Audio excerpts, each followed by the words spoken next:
성운그룹 창립 기념 파티가 열리던 호화 요트가 폭발과 함께 침몰했습니다. 비서실장이 건넨 구명조끼는 이미 훼손되어 있었고 모든 구명정은 결박되어 있었습니다. 차가운 바다에 떨어진 윤설이는 의식을 잃은 채 죽음의 문턱을 헤매고 있었습니다. 훼손된 구명조끼, 결박된 구명정. 누군가 의도적으로 그녀를 죽이려 했던 것입니다. 새벽 바다에서 어군을 쫓던 전직 UDT 요원 강태준이 까마귀 떼에 둘러싸인 해변에서 그녀를 발견했을 때 아직 살아있어. 빨리 해야 해. 하지만 구조는 시작에 불과했습니다. 그녀를 죽이려는 자들의 추격이 무인도까지 이어졌습니다. 하지만 이것은 시작에 불과했습니다. 자신을 구해준 이 남자가 과거 동료의 배신으로 모든 것을 잃었다는 사실을, 그리고 두 사람의 운명이 하나로 얽히면서 시작되는 장대한 복수극이 시작됩니다. 사연 시작 전 구독, 좋아요, 알림 설정 꾹 눌러주세요. 이러한 작은 나눔이 당신의 마음을 더욱 행복하게 만들어줄 거예요. 오늘의 사연 시작합니다. 성운그룹 창립 기념 파티가 열리던 호화 요트 세이레노는 엔진실 깊숙한 곳에서 터진 고성능 폭탄의 화염에 휩싸여 침몰하기 시작했습니다. 꽝! 윤설인 회장은 갑작스러운 폭발 소리에 놀라 갑판으로 뛰어나왔지만 이미 배는 기울어져 바다로 미끄러져 들어가고 있었습니다. 뭐야, 이게 무슨 일이야? 불이야. 불났어. 배가 가라앉고 있어요. 사람들의 비명이 사방에서 터져 나왔습니다.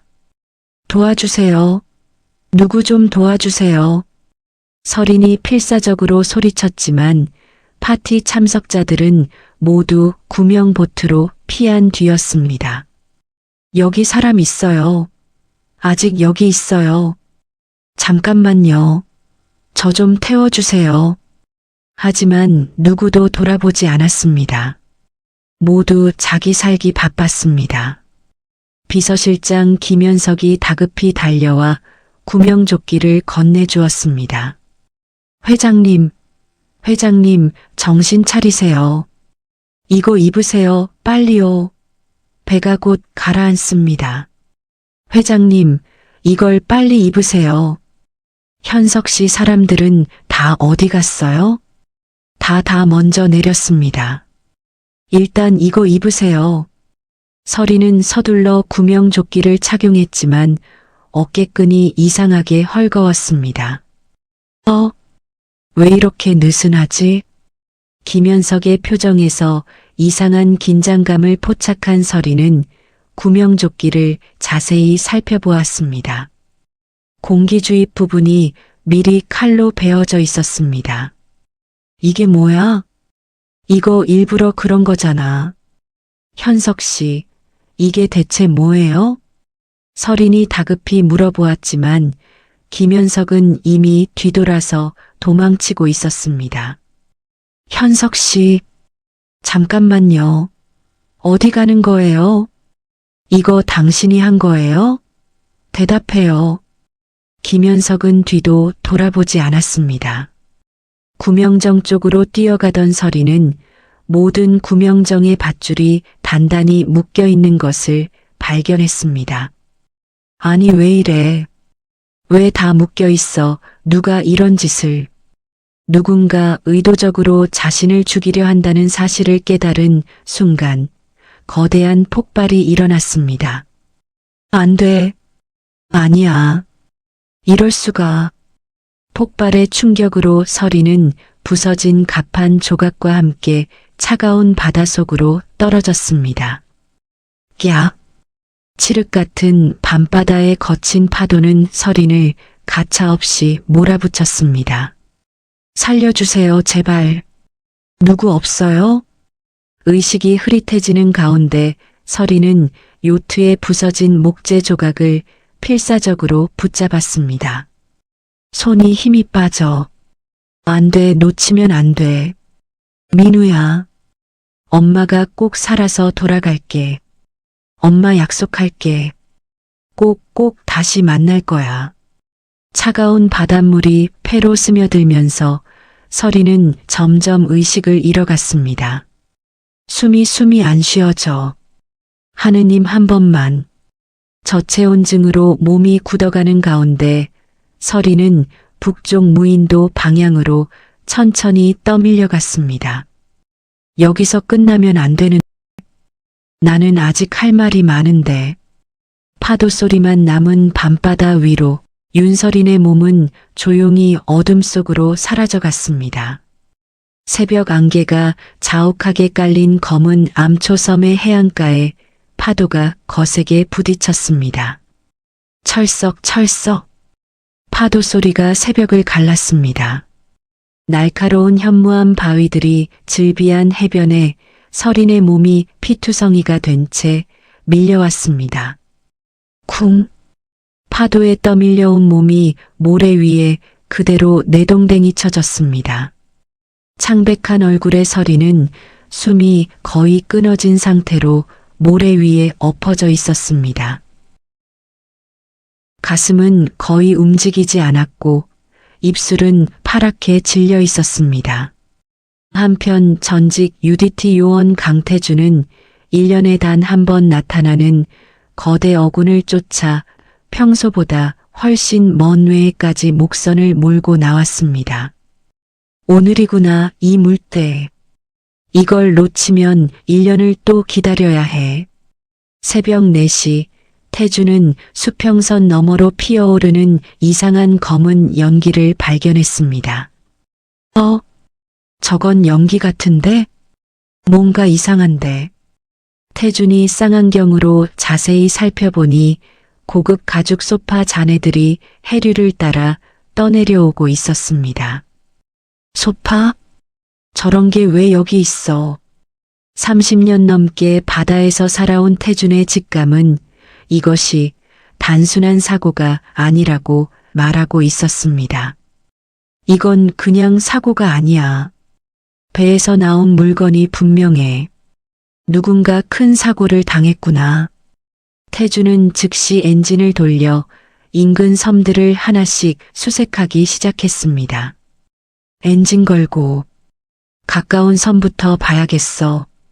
검은 암초섬 해안가에 도착한 태주는 까마귀 떼가 무언가 주위로 몰려드는 것을 목격했습니다. 까마귀들이 왜 저렇게 모여 있지? 설마 저기 뭔가 있나? 태준이 서둘러 해변으로 상륙하자 여자 한 명이 숨이 끊어진 채 쓰러져 있었습니다. 사람이야? 아니, 설마.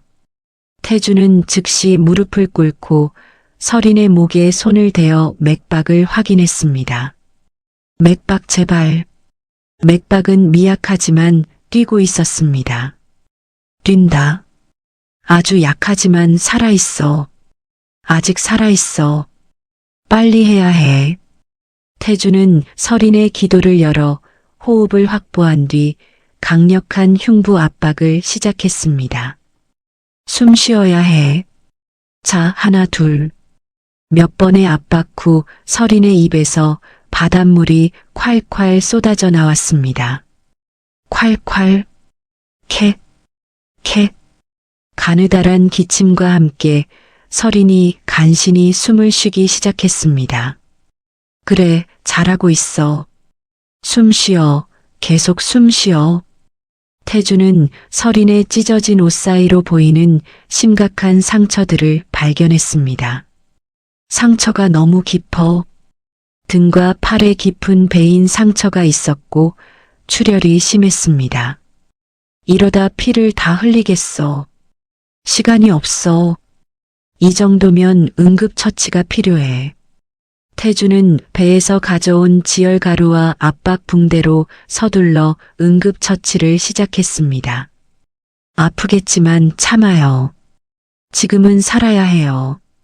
잠시 눈을 뜬 서리는 태준의 검게 그을린 얼굴과 흉터투성이인 팔을 보았습니다. 낯선 남자의 얼굴이 눈앞에 어른거렸습니다. 순간 서린의 눈에 공포가 스쳤습니다.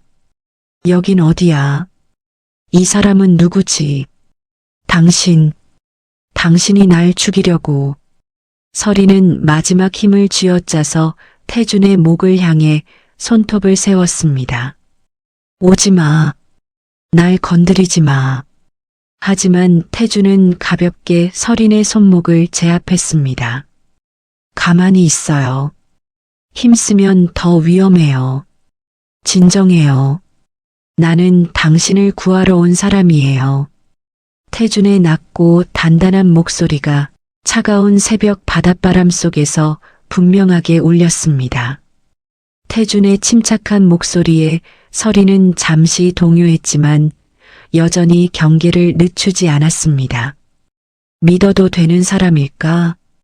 아니야, 아직은 몰라. 바닷물이 점점 들어오는 해안가에서 더 이상 머물 수는 없었습니다. 파도가 더 세졌어. 여기 있으면 둘 다 위험해. 일단 안전한 곳으로 가야겠어. 태준은 서린을 조심스럽게 어깨에 메고 섬 내륙의 가파른 절벽 쪽으로 이동하기 시작했습니다. 잠깐만요, 내려놔요. 말하지 마요. 숨만 쉬세요. 지금은 움직이면 안 됩니다. 서린은 의식이 흐릿한 상태에서도 자신을 구해준 이 남자가 누구인지 궁금했습니다. 이 사람 누구지? 왜 나를 살리려는 거야? 거친 숨소리와 함께 태준은 묵묵히 험한 길을 올라갔습니다. 하나, 둘. 조금만 참아요. 다 왔어요. 섬 중턱에 위치한 자연 동굴에 도착한 태준은 서린을 바닥에 조심스럽게 눕혔습니다. 여기면 당장은 괜찮아. 바람도 막을 수 있고. 미리 비축해둔 마른 땔감으로 불을 피우기 시작했습니다. 불부터 피워야 해. 몸이 너무 차가워. 추위가 가장 위험해요. 체온을 올려야 해. 태준이 불을 피우는 동안 서린은 희미한 의식 속에서 중얼거렸습니다. 민우야, 엄마가 살아야 해. 아들인가? 아이 이름 같은데. 민우가 누구예요? 태준이 물었지만 서린은 이미 다시 의식을 잃은 상태였습니다. 대답할 힘도 없겠지. 지금은 쉬게 두자. 서린의 젖은 외투를 벗기던 태준은 안주머니에서 젖은 메모지를 발견했습니다. 이건 뭐지? 메모지에는 최문석 부회장의 친필로 이런 내용이 적혀 있었습니다. 민우는 이미 죽었다. 포기해라. 이게 무슨 말이야? 이게 대체 무슨 일인 거지? 태준은 이것이 단순한 사고가 아님을 확신했습니다. 사고가 아니야. 누군가 일부러. 동굴 밖으로는 예보에 없던 강력한 국지성 호우가 쏟아지기 시작했습니다. 싸. 비가 바위를 때리는 소리가 동굴 안까지 울려 퍼졌습니다. 섬을 외부 세계로부터 완전히 고립시키는 폭우였습니다. 이 정도면 며칠은 나가지도 못하겠어. 태준의 목선마저 파도에 위태롭게 흔들리고 있었습니다. 배가 버텨줘야 할 텐데. 부디 묶은 줄이 끊어지지 말아라. 서린은 고열에 시달리며 계속 악몽에 빠져 있었습니다. 안 돼, 그러지 마. 제발 그만. 민우야. 미안해. 엄마가 지켜주지 못해서 미안하다는 말만 계속하네. 얼마나 큰 일이 있었던 거야. 서린의 손목에는 오래된 상처 자국들이 선명하게 남아 있었습니다. 이 상처들, 하루 이틀 일이 아니군. 태준은 그 흔적들을 보며 이 여자가 얼마나 큰 고통을 겪어왔는지 짐작할 수 있었습니다. 몸보다 마음이 더 다쳤어. 혼자 많이 버텼겠지. 태주는 동굴 입구에 앉아 밤새도록 비바람을 지켜보았습니다. 비가 그칠 때까지는 내가 지켜야 한다. 과거 자신이 실패했던 작전에서 동료들을 잃었던 기억이 되살아났습니다. 그날도 이렇게 비가 왔지. 내가 조금만 빨랐더라면 이번만큼은 반드시 지켜내야 해. 태주는 전술 라이플을 꺼내 조용히 나를 다듬기 시작했습니다. 다시는 눈앞에서 잃지 않겠다. 폭풍우가 몰아치는 밤, 두 사람의 운명적인 만남이 시작되었습니다. 다음 날 아침 동굴 안에서 정신을 차린 서리는 구석에서 생선을 손질하고 있는 태준을 발견했습니다. 여긴 어제 그 바닷꿈이 아니었어? 서리는 천천히 주위를 둘러보았습니다. 젖은 바위, 꺼져가는 불씨, 비린내 나는 생선 냄새. 여기가 대체 어디야? 서리는 몸을 일으키며 목소리에 힘을 주어 말했습니다. 당신 누구예요? 여기가 어디죠? 어젯밤 그 사람이 맞죠? 당신 나한테 뭐 한 거예요? 태주는 손질하던 생선에서 눈을 떼지 않고 담담하게 대답했습니다. 검은 암초섬이에요. 무인도죠. 뭐라고요? 무인도라고요? 무인도라고요? 말도 안 돼요. 당장 헬기를 불러주세요. 지금 당장요. 돈이 얼마가 들든 상관없어요. 여기서 하루도 더 못 있어요. 서린이 고압적인 목소리로 소리쳤습니다. 사람이 어떻게 이런 데서 지내요? 이건 말도 안 되는 일이에요.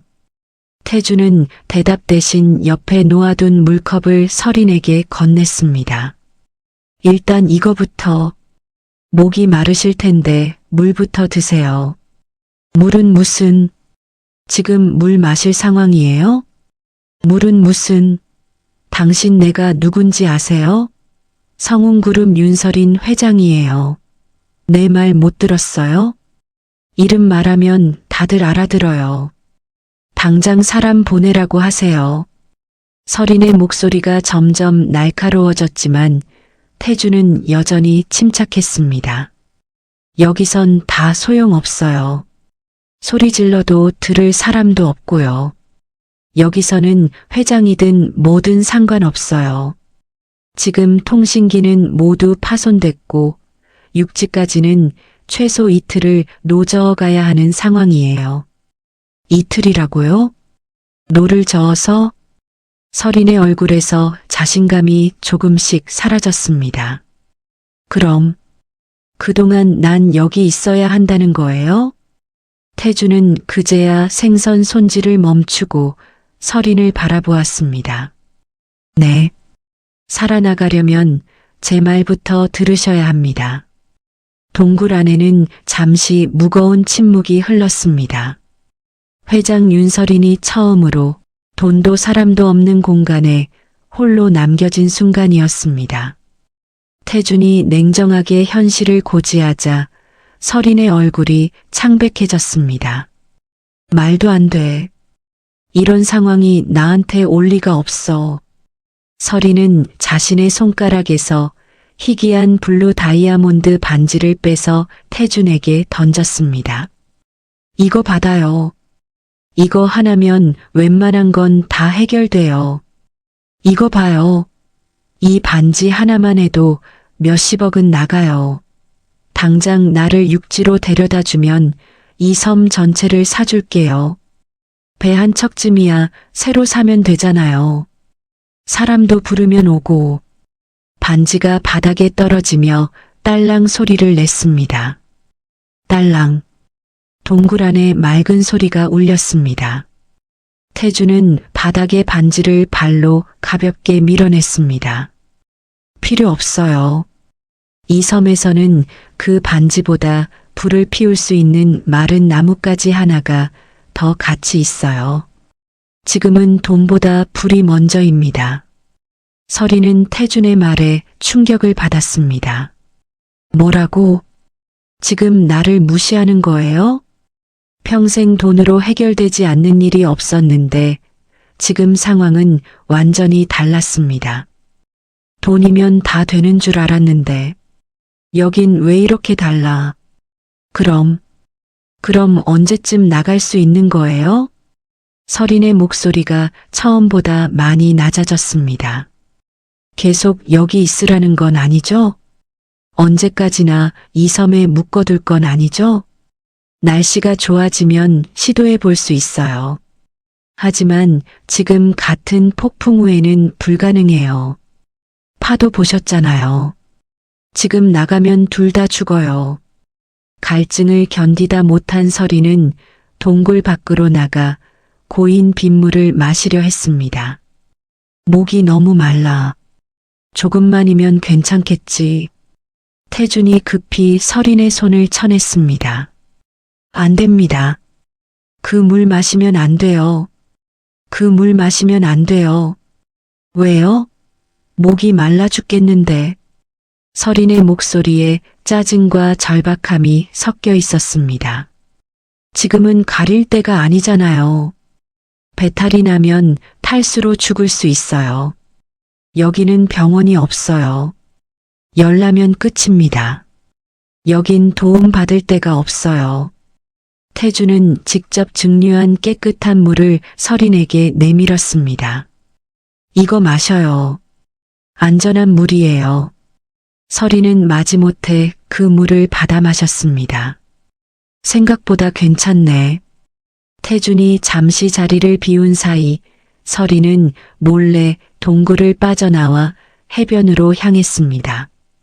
가만히 있을 수는 없어. 내가 직접 나가야 해. 배를 훔쳐 탈출하겠다는 생각이었습니다. 배만 있으면 어떻게든 될 거야. 하지만 해변에 도착한 설이는 절망적인 광경을 목격했습니다. 설인의 발걸음이 멈췄습니다. 태준의 목선은 밀물에 완전히 잠겨 있었고 거친 파도가 사정없이 몰아치고 있었습니다. 철썩 쾅!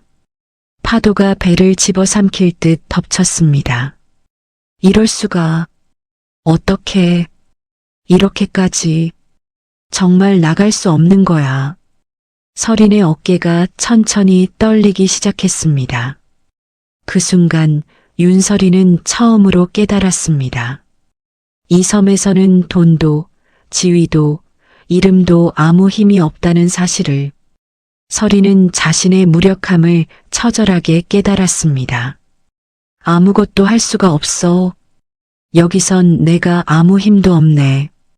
평생 남에게 의지해 본 적 없는 설인에게 이런 상황은 견디기 힘든 굴욕이었습니다. 늘 내가 결정했는데 이제는 숨 쉬는 것조차 남 도움을 받아야 하다니. 그 시각 육지에서는 최문석 부회장이 설인의 전용기 기장 박상호를 만나고 있었습니다. 상호야, 긴장할 필요 없어. 상호야, 일이 잘 풀렸어. 설인이가 해외로 도주했다는 증거를 만들어야 해.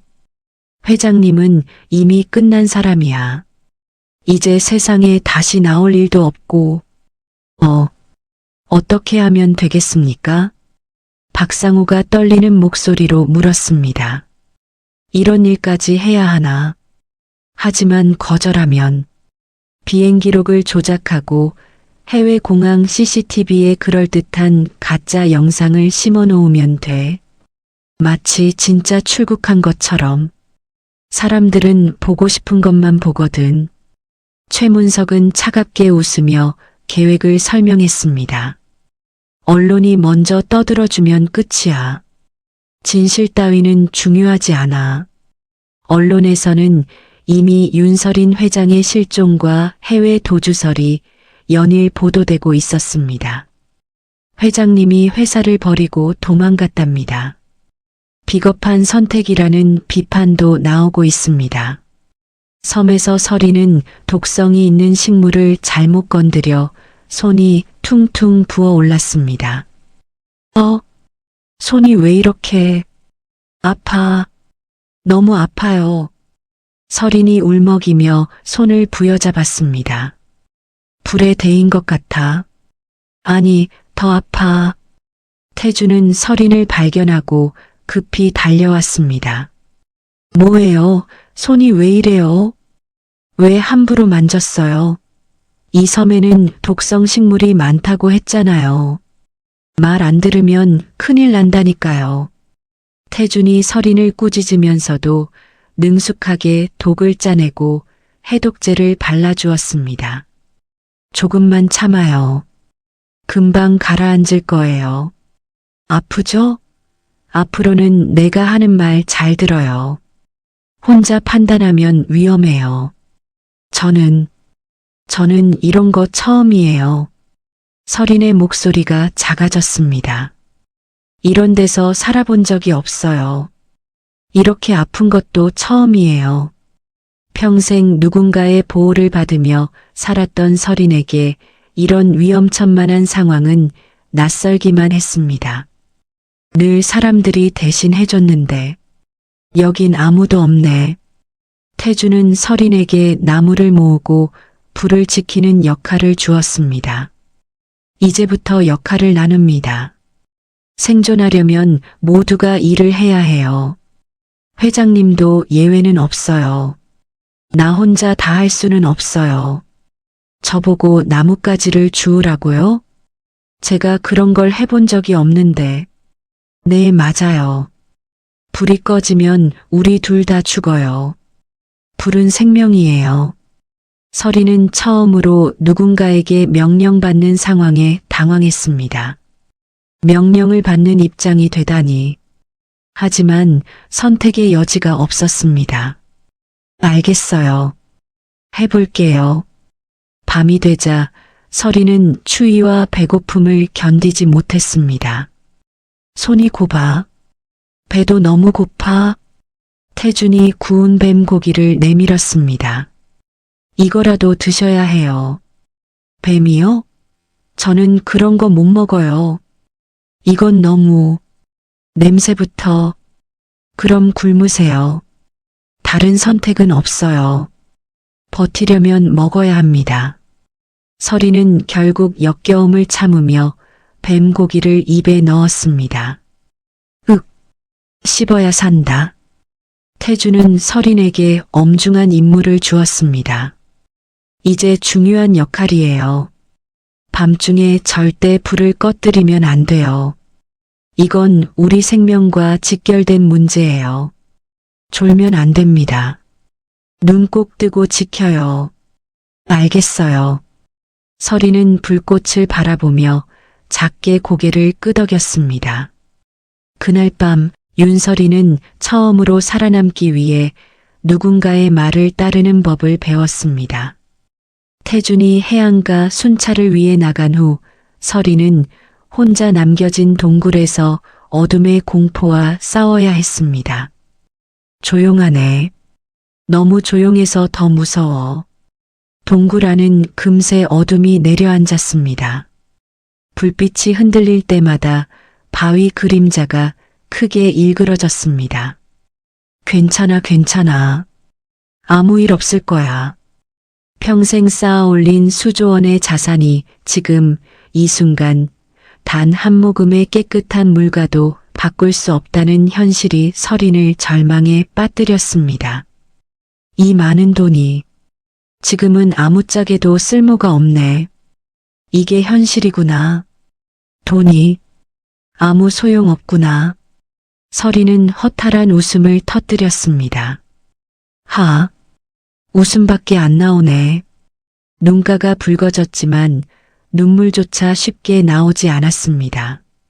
새벽녘 태주는 해변에 밀려온 무전기 조각을 발견했습니다. 이건 부서진 무전기잖아. 사설 보안팀에서 사용하는 고급 통신 장비였습니다. 일반 어부들이 쓰는 물건이 아니야. 확실히 누군가 움직이고 있어. 누군가 이미 섬의 위치를 알고 있어. 태준의 얼굴이 굳어졌습니다. 생각보다 빨라. 너무 빨라. 군인 시절 쌓은 직감이 위험을 경고하고 있었습니다. 이건 우연이 아니다. 확실히 우리를 찾고 있어. 서리는 태준의 날카로운 경계심을 보며 그가 과거에 어떤 일을 겪었는지 궁금해졌습니다. 저 사람 눈빛, 늘 긴장돼 있어. 저 사람은 왜 이렇게 예민하지? 단순한 어부가 아니야. 보통 사람이 아니야. 뭔가 숨기고 있어. 바다 안개가 걷히면서 수평선 너머로 검은색 고속정 2대가 빠른 속도로 섬을 향해 다가오고 있었습니다. 윙! 엔진 소리가 희미하게 바다를 갈랐습니다. 태준이 망원경으로 확인한 결과였습니다. 2대다. 속도도 빠르고 사람도 여러 명이야. 이제 정말 시작이구나. 태준은 전투 태세에 돌입했습니다. 숨을 곳을 정하고 동굴부터 지켜야 한다. 그는 조용히 숨을 고르고 섬의 지형을 머릿속에 그리기 시작했습니다. 폭풍이 지나간 뒤 진짜 폭풍이 섬으로 다가오고 있었습니다. 한편 그 시각 고속정에서 내린 서도역과 8명의 무장대원들은 GPS 신호가 끊긴 지점을 중심으로 부채꼴 대형을 유지하며 섬의 숲으로 진입하고 있었습니다. 발소리 조심해. 간격 유지. 서로 시야 놓치지 마. 서도역은 부하들에게 손짓으로 신호를 보내며 조용히 지시했습니다. 말하지 마라. 손으로만 신호해. 목표물은 반드시 생포해야 한다. 실수는 용납 안 해. 살아있어야 값이 있다. 괜히 다치게 하지 마. 대원들은 최신식 야간 투시경과 소음기가 부착된 소총으로 무장하고 있었습니다. 장비 이상 없다. 배터리 확인. 이들의 장비는 일반 민간 보안팀 수준을 훨씬 넘어서는 것이었습니다. 이 정도면 거의 군이야. 태준은 서린을 이끌고 험준한 바위산 꼭대기의 관측소로 이동했습니다. 여기까지 올라가야 해요.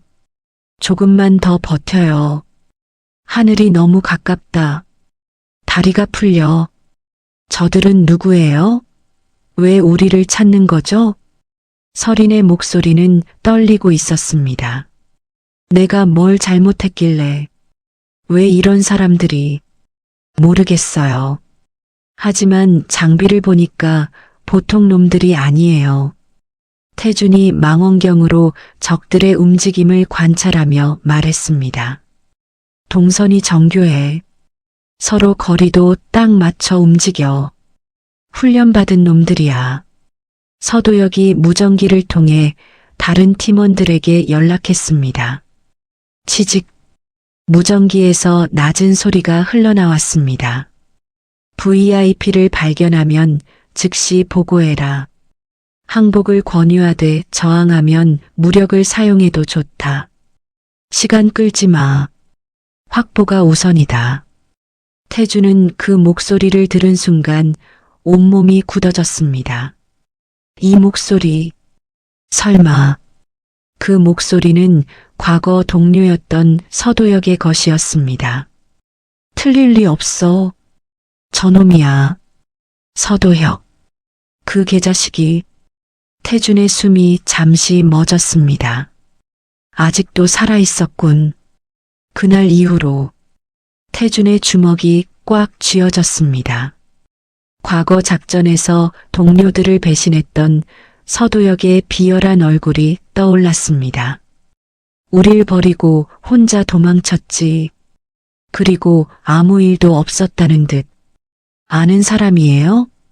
서린이 태준의 표정 변화를 눈치채고 물었습니다. 얼굴이 갑자기 굳었어요. 무슨 일 있는 거죠? 과거에 함께 일했던 놈이에요. 배신자죠. 태준의 목소리는 낮았지만 단단했습니다.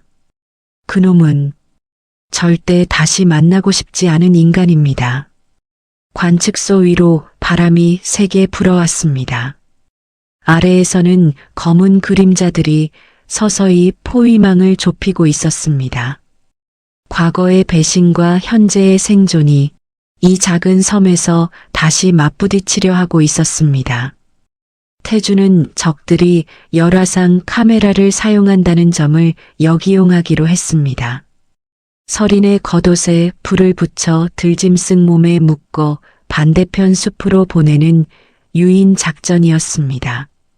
제 옷을 태우는 거예요? 지금은 목숨이 더 소중하지 않나요?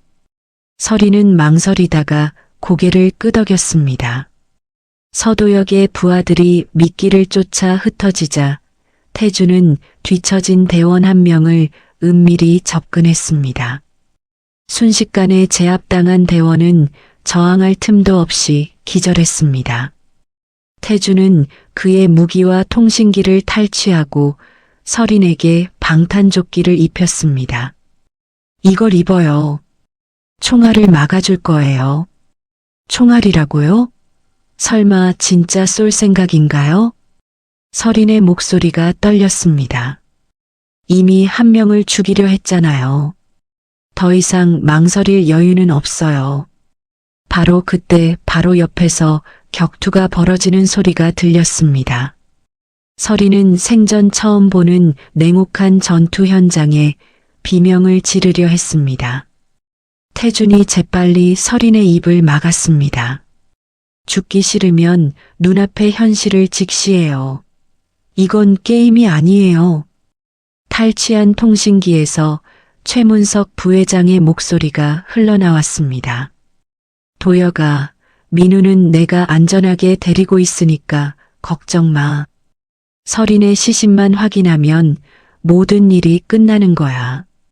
서린은 그 말을 듣고 심장이 터질 듯한 충격을 받았습니다. 민우가 살아있다고? 누가 민우예요? 제 아들이에요. 최문석이 죽었다고 거짓말을 했구나. 서린의 눈빛이 완전히 변했습니다. 절망에서 희망으로 그리고 극도의 분노로 그 개자식을 내 아들을 이용해서 서도혁은 팀원이 당했다는 보고를 받고 격분했습니다. 놈들이 저항한다. 연막탄과 최루가스를 투척해라. 숲 전체에 하얀 연기와 매캐한 최루가스가 퍼지기 시작했습니다. 태준과 서린은 벼랑 끝으로 몰려갔습니다. 눈이 너무 아파요. 서린이 최루가스 때문에 눈물을 흘리며 고통스러워했습니다. 태준은 서린을 등에 업고 미리 파악해둔 석회암 동굴의 좁은 틈새로 향했습니다. 여기로 들어가면 지하수로가 있어요. 위험하지만 유일한 탈출로예요. 지하수로요? 물에 빠지면 어떡해요? 그래도 총에 맞는 것보다는 낫죠. 지하수로는 만조 시간에 물이 차오르는 위험한 곳이었습니다. 하지만 적들이 감히 따라올 수 없는 유일한 도주로였습니다. 서도혁은 동굴 입구에서 특별한 매듭법을 발견했습니다. UDT에서만 사용하는 고유한 매듭이었습니다. 이 매듭법, 설마. 서도혁의 얼굴에 광기 어린 웃음이 떠올랐습니다. 태준이 살아있구나. 죽은 줄 알았는데. 지하수로를 빠져나가던 중 서린은 급류에 휩쓸려 깊은 웅덩이로 빠져들었습니다. 도와주세요. 살려주세요. 서린이 필사적으로 소리쳤지만 물살이 너무 거셌습니다. 태준은 적의 추격이 코앞까지 닥친 상황에서도 주저없이 물속으로 뛰어들었습니다. 잡아요. 내 손을 잡아요. 태준이 서린의 손을 붙잡고 끌어올렸습니다.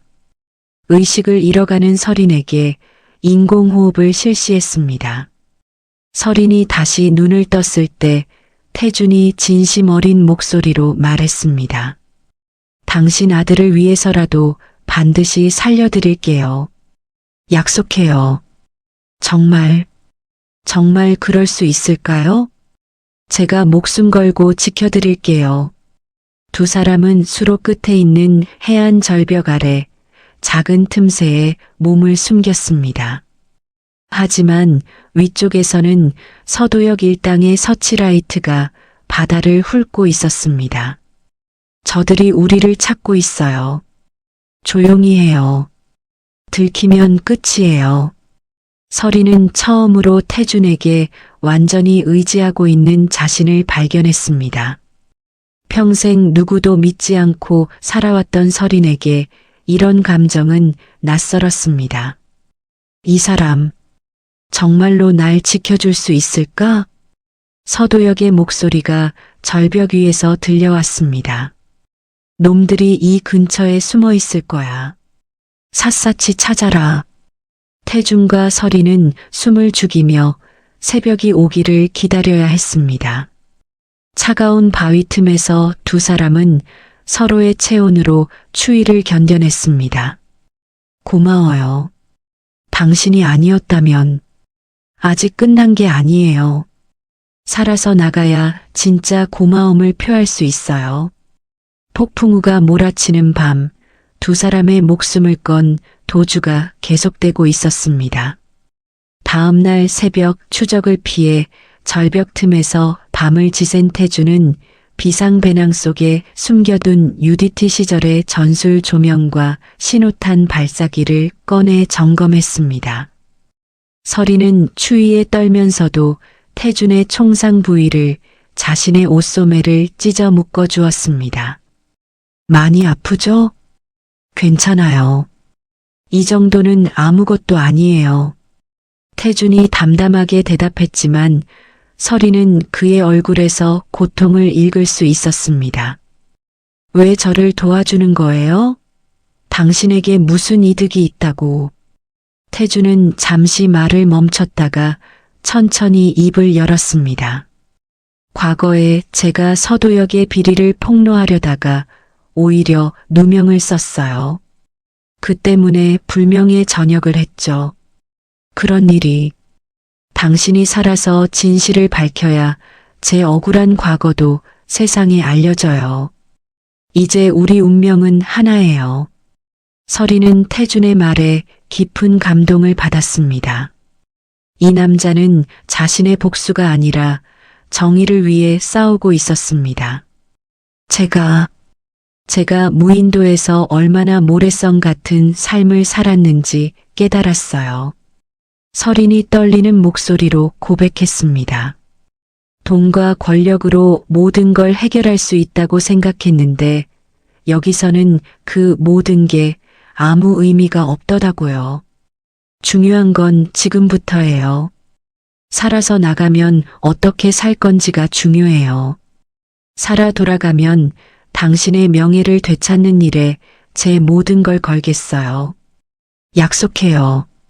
두 사람은 적들이 고속정을 정박해둔 해변 반대편으로 가기 위해 수직 절벽을 오르기로 결심했습니다. 깎아지른 듯한 절벽을 오직 로프 하나의 의지에 올라야 했습니다. 고소공포증이 있어요. 무서워요. 서린이 절벽을 올려다보며 떨었습니다. 민우를 다시 만나려면 해야 해요. 제가 먼저 올라갈 테니까 제 등만 보고 따라오세요. 서리는 아들을 다시 만나야 한다는 일념으로 공포를 이겨냈습니다.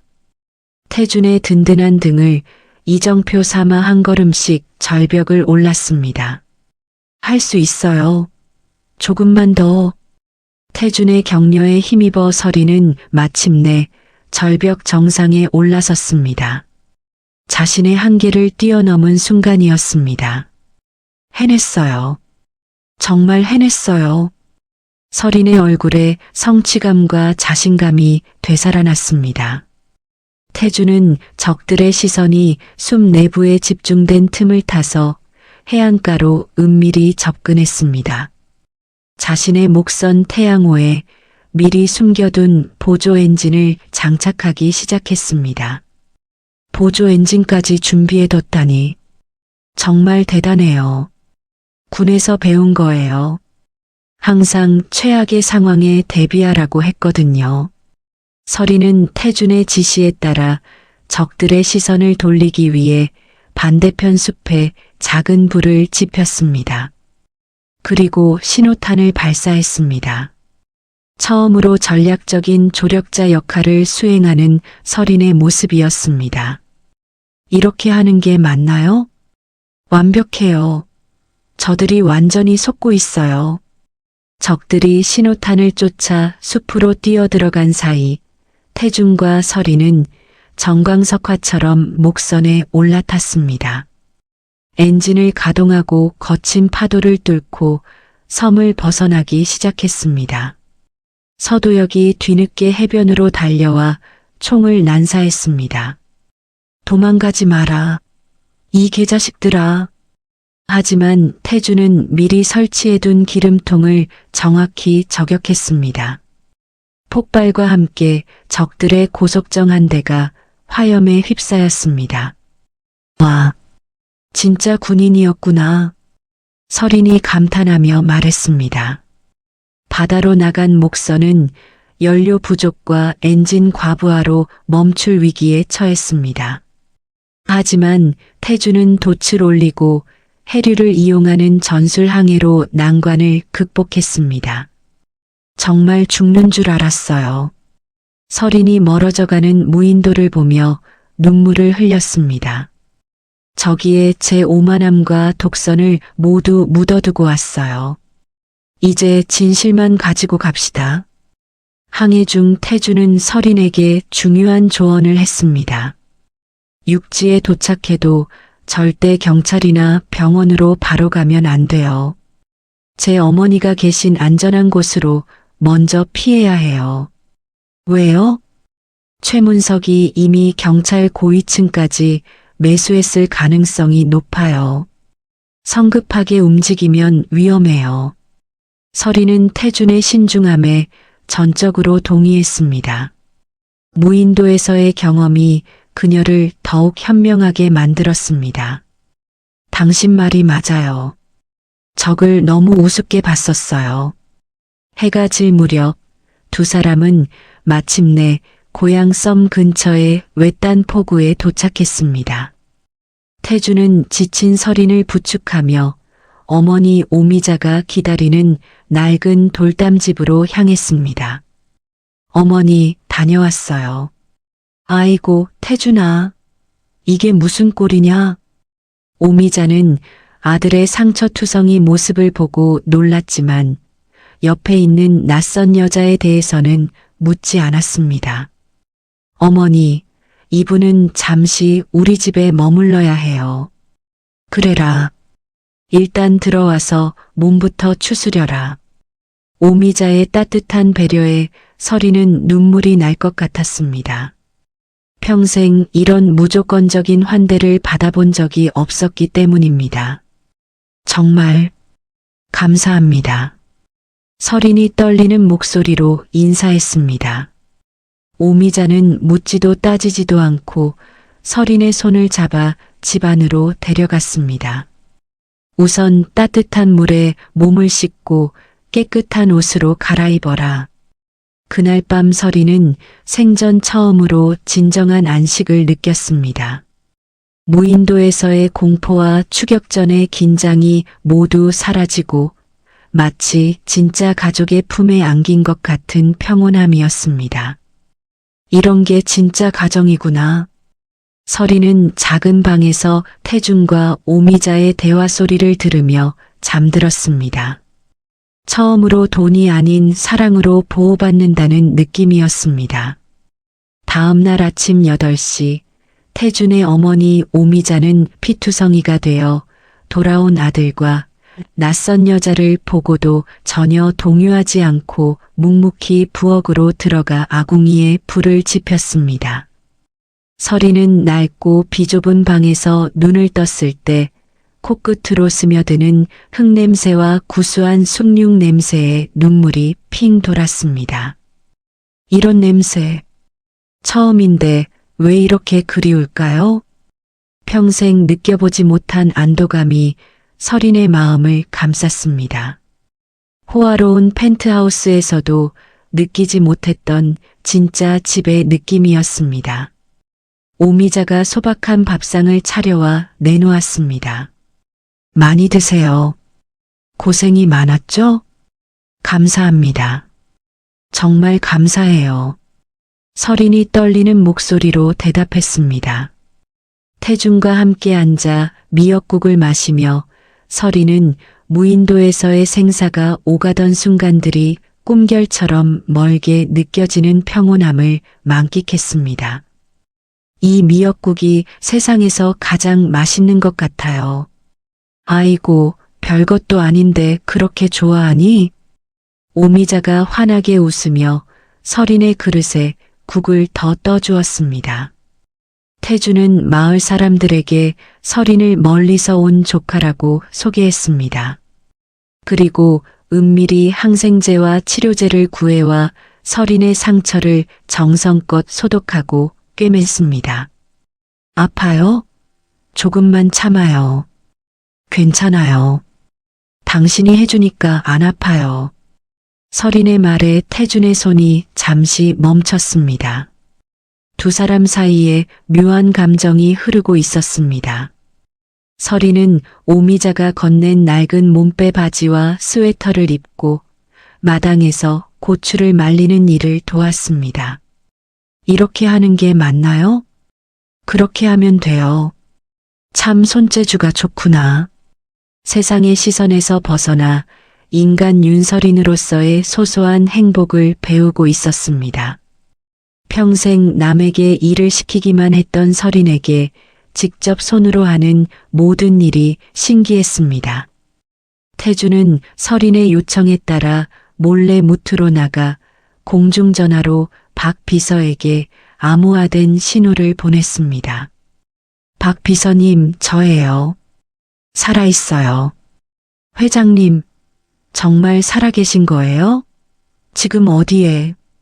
조용히 해요. 최문석이 민우를 어떻게 했는지 알아봐 주세요. 박 비서가 전달한 소식은 충격적이었습니다. 최문석이 이미 민우를 납치해 별장에 감금했다는 것이었습니다. 그 개자식? 내 아들을. 서린의 분노가 치밀어 올랐습니다. 서린은 박 비서가 전달한 위성 태블릿을 통해 최문석의 비자금 세탁 경로를 추적하기 시작했습니다. 태주는 마당 한쪽에서 묵묵히 장작을 패며 그녀의 뒤를 지켰습니다. 복잡한 일이에요? 네, 하지만 반드시 찾아낼 거예요. 마을 아이들이 태준을 찾아와 졸라댔습니다. 아저씨, 물고기 잡아주세요. 오늘은 못 나가겠구나. 대신 냇가에서 물장난이나 치자. 서린은 아이들과 함께 냇가에서 물장난을 치며 순수한 웃음을 되찾았습니다. 냉혹한 기업가였던 자신의 과거 모습을 벗어던지는 시간이었습니다. 아줌마도 같이 놀아요. 아줌마라니 언니라고 해야지. 서린이 아이들과 함께 깔깔거리며 웃었습니다. 언제 마지막으로 이렇게 웃었는지 기억도 나지 않았습니다. 그날 저녁 태주는 서린에게 진심 어린 조언을 했습니다. 이제 돌아가면 예전과 같은 삶을 살 수 없을 거예요. 예전으로 돌아가고 싶지 않아요. 지금 이 행복을 계속 기억하고 싶어요. 정말 그렇게 생각해요? 네, 진심이에요. 이곳에서 진짜 저를 찾았어요. 서린은 감사의 표시로 오미자에게 자신의 목걸이를 드리려 했습니다. 어머니, 이거라도 받아주세요. 아이고, 사람 목숨 구한 걸로 장사 안 한다. 고맙다는 마음만 받을게. 오미자가 서린의 손을 밀어내며 따뜻한 위로의 말을 건넸습니다. 대신 우리 태준이 외로워하지 않게 자주 놀러와라. 두 사람은 밤마다 평상에 누워 은하수를 바라보며 대화를 나누었습니다. 별이 이렇게 많은 줄 몰랐어요.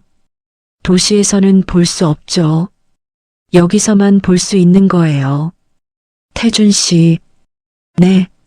저희가 처음 만난 게 정말 우연일까요? 글쎄요. 운명이었을지도 모르죠. 설이는 최문석이 이사회를 장악하기 위해 조작한 가짜 유언장의 암호 체계를 마침내 분석해냈습니다. 찾았어요. 마스터 키가 제 지문에 있어요. 정말요? 그럼 이제 반격할 수 있겠네요. 태주는 설인이 다시 전장으로 돌아갈 준비가 되었음을 느꼈습니다. 자신이 보관하던 UDT 시절의 군복과 장비를 꺼내 마지막 전투를 준비했습니다. 이제 정말 끝을 봐야겠어요. 설이는 태준에게 진심 어린 약속을 했습니다. 이 모든 일이 끝나면 당신도 바다 밑이 아닌 햇살 아래서 사세요. 설인이 태준의 거친 손을 처음으로 먼저 꽉 잡았습니다. 두 사람의 마음이 완전히 하나가 되는 순간이었습니다. 당신과 함께라면 어떤 어려움도 이겨낼 수 있을 것 같아요. 저도 마찬가지예요. 이제 우리는 진짜 가족이에요. 하지만 평화로운 시간은 오래가지 않았습니다. 박 비서와의 통신을 역추적한 서도역 일당이 검은색 세단 여러 대를 몰고 마을 입구에 들이닥쳤습니다. 저들이 찾아왔어요. 태준이 창문으로 바깥을 내다보며 굳은 표정을 지었습니다. 평화롭던 어촌 마을이 순식간에 공포에 휩싸였습니다.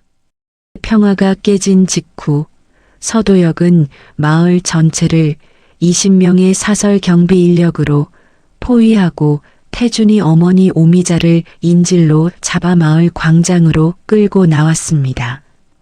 오미자는 팔이 뒤로 결박된 채 무릎을 꿇고 있었고 서도역이 그녀의 목에 칼날을 갖다 댔습니다.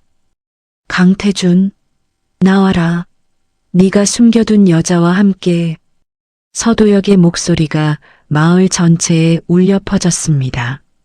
설이는 창문 틈으로 상황을 확인하고 당장 나가려 했지만 태준이 그녀를 지하실로 밀어 넣었습니다. 안 돼요. 당신이 나가면 모두가 죽어요. 하지만 어머니가 위험해요. 제 때문에 무고한 분이. 그래서 더욱 신중해야 해요. 감정에 휘둘리면 모두 끝나요. 태준의 차가운 현실 판단에 설이는 절망했습니다. 그 순간 헬기 소음과 함께 최문석 부회장이 마을에 착륙했습니다. 최문석은 손에 녹음기를 들고 있었습니다. 설이나 들려? 민우의 목소리야. 녹음기에서 민우의 울음소리가 흘러나왔습니다. 엄마 어디 있어요? 무서워요. 엄마가 곧 올 거야, 민우야. 조금만 참아라. 설이는 지하실에서 아들의 목소리를 들으며 온몸이 떨렸습니다. 민우야, 엄마가 여기 있어. 최문석이 확성기로 협박했습니다. 윤설인, 10분 안에 나오지 않으면 이 할머니부터 죽인다. 그리고 내 아들도 마찬가지야. 태주는 어머니가 칼날 아래 놓인 상황에서도 흔들리지 않고 서도역의 움직임을 관찰했습니다. 30년간 쌓은 전술 본능으로 일대 다수 상황에서의 최적 타이밍을 기다리고 있었습니다. 지금 나가면 모든 게 끝나요. 조금만 더 참아요. 설상가상으로 설인이 무인도에서 얻은 폐혈증 증세가 악화되기 시작했습니다. 고열과 함께 입에서 피가 나오기 시작했습니다. 머리가 너무 아파요. 설인이 바닥에 쓰러지며 경련을 일으켰습니다. 마을로 잠입한 태준의 동료 태역 군의관 박상철이 응급처치를 위해 나타났습니다. 태준아, 이건 심각해. 폐혈증이 뇌까지 올라갔어. 박상철은 서린에게 강력한 각성제를 투여했습니다. 이 약은 1시간짜리 목숨이야. 중추신경을 자극해서 일시적으로 고통을 잊게 하지만 효과가 떨어지면 알겠어요. 1시간이면 충분해요. 서린이 각성제의 효과로 정신을 차렸습니다. 최문석은 오미자를 인질로 태준을 조종하려 했습니다. 서도혁, 저놈의 다리에 총을 쏴라. 할머니가 보는 앞에서 서도혁이 잔인하게 웃으며 태준의 허벅지를 향해 전기 충격기를 갖다 댔습니다. 으악! 태준이 고통에 몸부림쳤지만 굴복하지 않았습니다. 태준은 고통을 견디며 무전기로 서린에게 마지막 메시지를 보냈습니다. 절대 나오지 마세요. 박 비서가 본진을 타격할 때까지 버티세요. 이게 제 마지막 부탁이에요. 마을 주민들이 태준과 오미자를 지키기 위해 농기구와 어구를 들고 일어섰습니다. 우리 태준이를 왜 괴롭혀? 할머니를 놓아줘라. 하지만 무장한 사설팀의 폭력 앞에 주민들은 하나둘씩 쓰러졌습니다. 마을이 아수라장으로 변했습니다. 최문석은 서린이 숨어 있을 법한 집들을 찾아 하나씩 불을 지르기 시작했습니다. 찾을 때까지 모조리 태워버려라. 태준의 집마저 화염에 휩싸이자 태준은 억눌렀던 살기를 터뜨렸습니다. 이 개자식들아. 태준이 결박을 풀고 순식간에 주변의 대원 3명을 제압했습니다. 하지만 어머니를 인질로 잡은 서도혁의 위협 앞에 다시 무릎을 꿇어야 했습니다. 움직이면 할머니가 죽는다. 서도혁이 태준의 눈앞에서 오미자의 손가락을 부러뜨렸습니다. 으악! 아파! 어머니! 오미자의 비명소리가 지하실까지 들려왔습니다. 서린은 약물의 기운으로 정신을 차린 채 그 소리를 들었습니다. 더 이상은 안 돼. 더 이상은. 서린은 지하실 벽에 설치된 가스밸브를 열기 시작했습니다. 그리고 성량을 준비했습니다. 적들이 문을 열면 다 같이 죽는 거야. 서린이 태준에게 마지막 무전을 보냈습니다. 태준 씨, 고마웠어요. 민우를 부탁해요. 최문석이 서린의 은신처를 찾아내고 부하들에게 지시했습니다. 저 지하실 문을 폭파해라. 더 이상 시간을 끌 수는 없어. 폭발물이 설치되고 카운트다운이 시작되었습니다. 3, 2, 1. 서린은 화염에 휩싸인 지하실 계단을 타고 위로 올라왔습니다. 각성제의 효과로 고통을 느끼지 못한 채 최문석과 정면으로 마주했습니다. 최문석? 드디어 만났네. 서린의 얼굴에는 피 섞인 미소가 떠올랐습니다. 아들을 건드린 대가를 치러라. 서린이 최문석 앞에 나타나는 순간 그녀는 미리 켜둔 초소형 위성 카메라를 통해 최문석의 자백과 범행 현장을 전 세계 주요 언론사에 생중계하기 시작했습니다. 박 비서가 미리 준비해둔 시스템이었습니다. 지금 이 순간이 전 세계에 생중계되고 있어요. 최문석. 서린이 차분하게 말했지만 최문석은 당황하며 총을 겨누었습니다. 생중계라고? 말도 안 돼. 민우를 납치하고 나를 죽이려 한 모든 증거가 지금 실시간으로 방송되고 있어요. 당황한 최문석이 방아쇠를 당기려는 찰나 태준은 신발 속에 숨겨둔 투척용 단검을 번개같이 던졌습니다. 단검이 서도혁의 손목을 정확히 명중시켰습니다. 으악! 서도혁이 칼을 떨어뜨리며 비명을 질렀습니다. 오미자는 즉시 그 틈을 타서 탈출했습니다. 어머니, 빨리 피하세요. 생중계 신호를 좌표 삼아 대기하던 해양경찰 특공대가 헬기 3대와 함께 마을로 급습했습니다. 박 비서가 미리 준비해둔 본진 부대였습니다. 해양경찰이다. 무기를 버려라. 사설 보안팀은 순식간에 제압당했습니다. 장갑차까지 동원된 대규모 작전이었습니다. 태주는 분노에 찬 모습으로 서도역을 건물 옥상까지 몰아붙였습니다. 기억나냐? 네가 배신해서 죽은 우리 동료들 말이야. 태준이 서도역의 목을 조르며 과거 작전에서 죽은 동료들의 이름을 하나하나 불렀습니다. 김상훈, 이재혁, 박민수. 이놈들 이름 기억하냐? 태준아, 그때 일은 변명하지 마. 네가 돈 때문에 우리를 팔아넘겼잖아. 옥상에서 벌어진 격투 끝에 서도역은 마지막 발악으로 수류탄 핀을 뽑았습니다. 다 같이 죽자, 태준아. 하지만 태준이 서도역을 옥상 아래 바다로 밀어내버렸습니다. 폭발 소리와 함께 서도역은 거친 파도 속으로 사라졌습니다. 혼란스러운 현장에서도 서리는 최문석의 손에 들린 유언장 원본을 재빨리 탈취했습니다. 이제 끝이야, 최문석. 네가 조작한 모든 증거를 확보했어. 최문석의 비서가 가지고 있던 별장 위치 정보도 함께 확보했습니다. 태주는 서린을 부축하여 박 비서의 헬기에 탑승했습니다. 최문석이 민우를 가둔 비밀 별장으로 직접 향했습니다. 민우야, 엄마가 간다. 서린의 간절한 외침이 헬기 안에 울렸습니다. 별장에 도착한 태주는 무장 경비들을 상대로 마지막 전투를 벌였습니다. 각성제 효과가 떨어져가는 서린을 대신해 태준이 혼자서 모든 적을 제압했습니다. 다들 무기를 버려.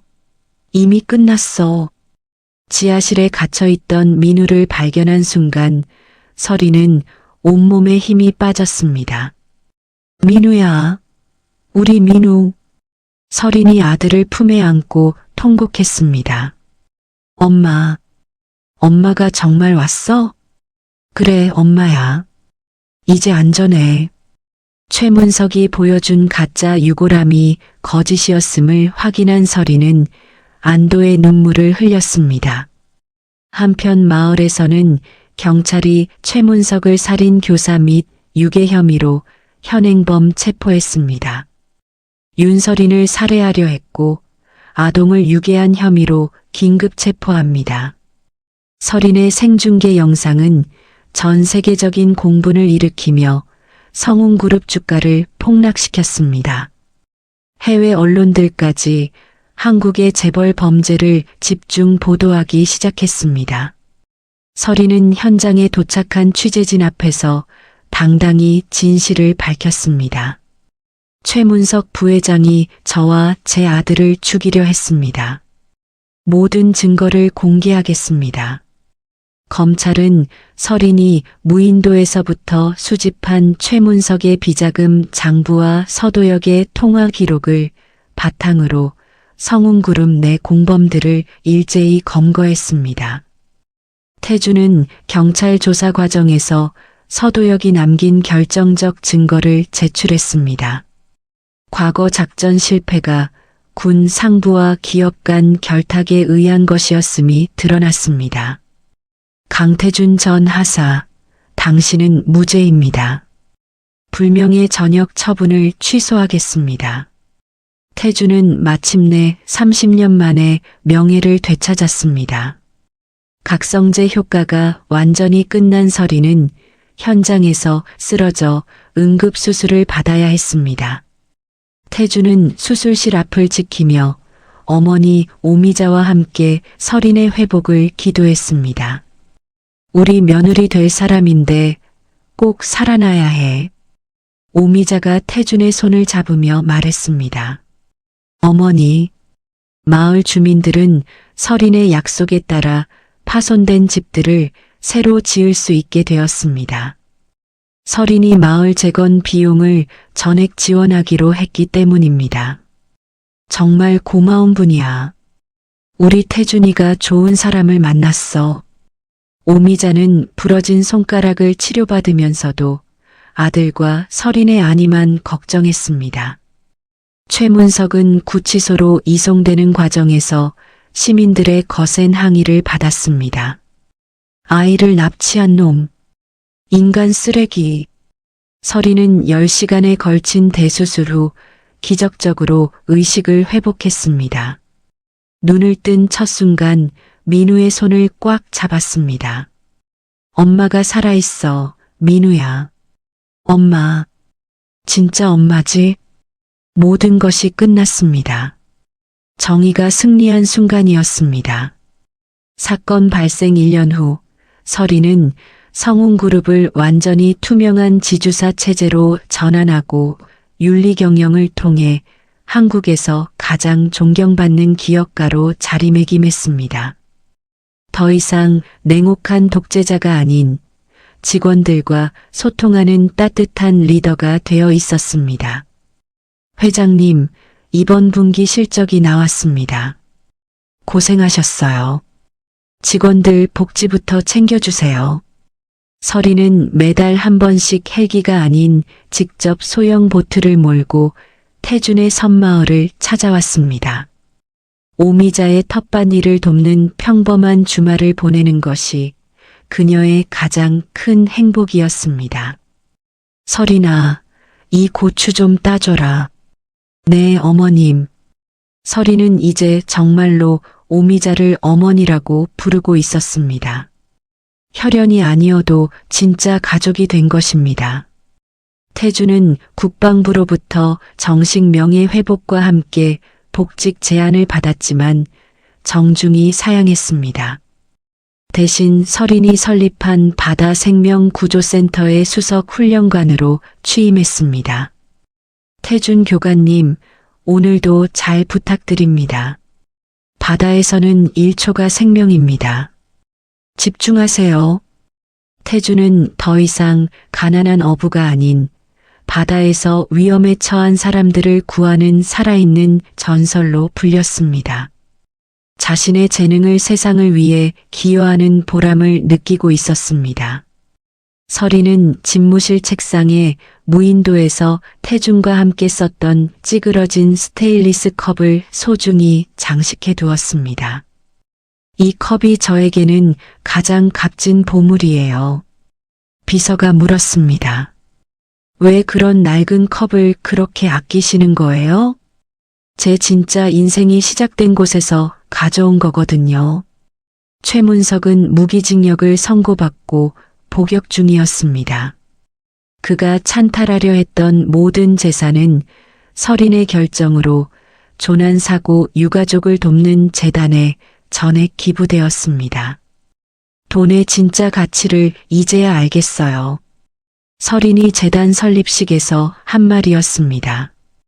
에피로그의 따뜻한 장면에서 서린은 태준과 함께 그들이 처음 만났던 무인도 해변을 다시 방문했습니다. 그곳에 작은 구호소와 등대를 건설하는 것이 두 사람의 꿈이었습니다. 여기서 우리가 처음 만났죠? 그때는 서로를 경계했는데 지금은 이렇게 함께 있고요. 등대 꼭대기에서 수평선을 바라보며 두 사람은 침묵 속에서 깊은 대화를 나누었습니다. 돈으로는 살 수 없었던 생명의 무게와 고난 속에서 피어난 인간적 신뢰에 대해서 말입니다.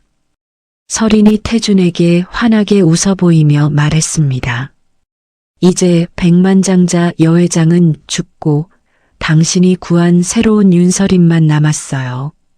태준은 처음으로 그녀에게 따뜻한 미소를 보답했습니다. 저도 마찬가지예요. 과거에 얽매인 강태준은 죽었어요.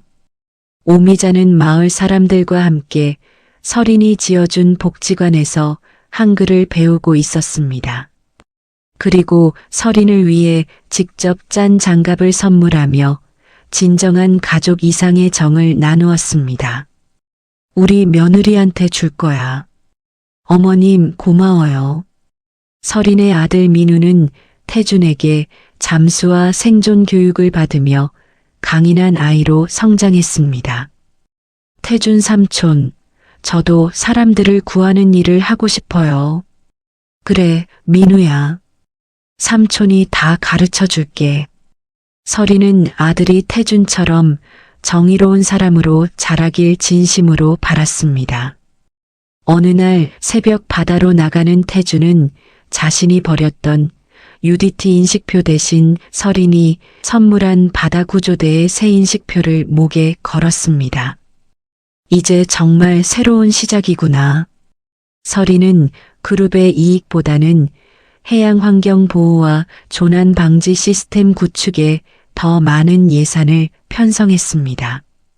전 세계에 선한 영향력을 전파하는 것이 그녀의 새로운 목표였습니다. 두 사람은 비록 서로 다른 공간에서 살아가지만 폭풍우가 치는 밤이면 서로의 안위를 걱정하며 무전기로 짧은 인사를 나누는 특별한 관계를 유지했습니다. 태준 씨, 오늘도 안전하게. 설인 씨도 몸 조심하세요. 설인의 내레이션이 흘러나왔습니다. 가장 깊은 어둠 속에서 가장 밝은 빛을 보았습니다. 두 사람이 탄 보트가 윤슬이 반짝이는 바다 저편으로 평화롭게 나아가며 이야기는 막을 내렸습니다. 검은 암초섬에서 시작된 운명적 만남이 진정한 사랑과 구원으로 완성된 순간이었습니다. 무인도의 검은 암초에서 시작된 윤설인과 강태준의 이야기가 마침내 막을 내렸습니다. 죽음의 문턱에서 만난 두 사람은 서로의 상처를 치유하며 진정한 사랑을 찾았습니다.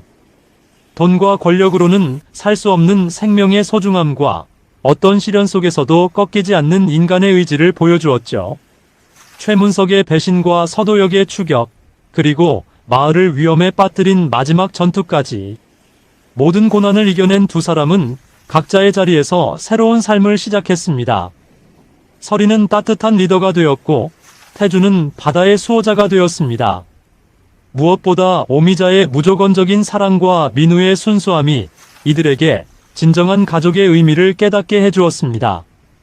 때로는 가장 절망적인 순간에서 가장 소중한 것들을 발견하게 됩니다. 진짜 사랑, 진짜 가족, 그리고 진짜 행복의 의미를 말이죠. 이야기를 끝까지 들어주신 분이 계시다면 잘 들었다고 댓글 하나만 남겨주세요. 감사합니다. 선생님의 가정에 항상 행복이 가득하시고 건강하시길 바랍니다.